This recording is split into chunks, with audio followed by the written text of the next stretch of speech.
In this video, we'll show you how to collect data using forms in the Fluix Tasks app.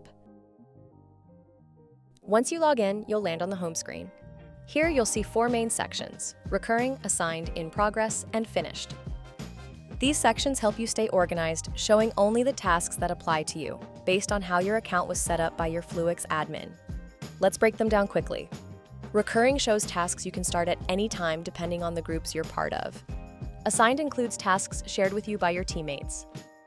In progress lists the tasks you've already started. And finished contains completed tasks you can reference later if needed. To begin, tap on a task. You'll see the task details, a short description, and the form you'll be working with. Tap Start Work to begin. From there, you can fill out the form, add as many photos as you need, annotate them, and sign the document if required. Need to leave a comment for your team? Tap the note icon, type your message, and it'll stay attached as the task moves through the workflow. When you're done, tap Save. Depending on the setup, you may have the option to send the task back to the group or finish it yourself. To complete the task, tap Finish. And if you need to make any last-minute changes, you can tap Undo to reopen the task. After that, the task moves on to the next participant in the workflow, if one has been assigned.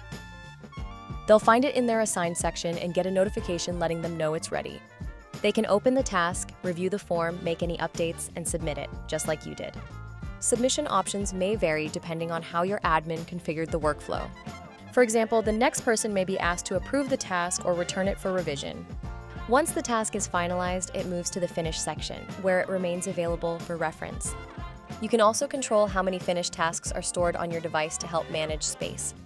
To track task progress or manage the flow of documents, head over to the Activity Status section in the Fluix admin portal. If your user role includes access, you'll get a full view of each step in the workflow, the participants involved, and even version history of the documents. And that's it. You're all set to start collecting data with Fluix.